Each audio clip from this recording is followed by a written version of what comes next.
গ্রামের ছকিনারা স্নান করতে যাচ্ছে।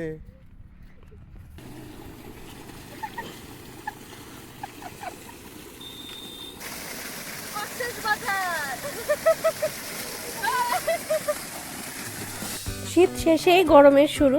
আমরাও কয়েকদিন ধরে ভাবছিলাম যে ডিপ মেশিনে স্নান করব। বাড়ির পাশেই ক্ষেতে সেচ দেওয়ার জন্য ডিপ মেশিন চালু করা হয়েছে, তো সেটা দেখেই আমরা তড়িঘড়ি করে রওনা হয়ে গেলাম স্নান করার জন্য। গ্রামের ছকিনারা স্নান করতে যাচ্ছে।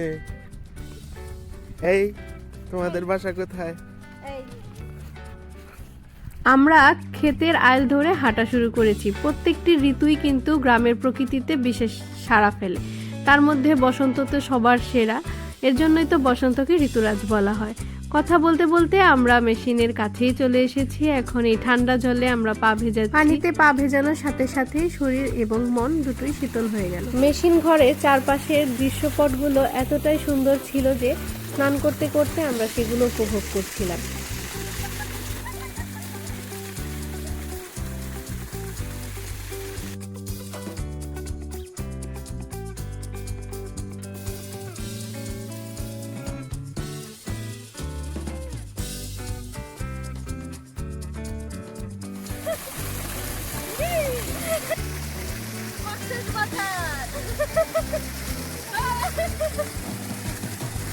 এখানে স্নান করতে এসে আমরা দু বোন প্রায় ছোটবেলায় ফিরে গিয়েছিলাম। আমরা যারা গ্রামে বড় হয়েছি তারা তো এইসব কিছুর সাথে সবাই পরিচিত।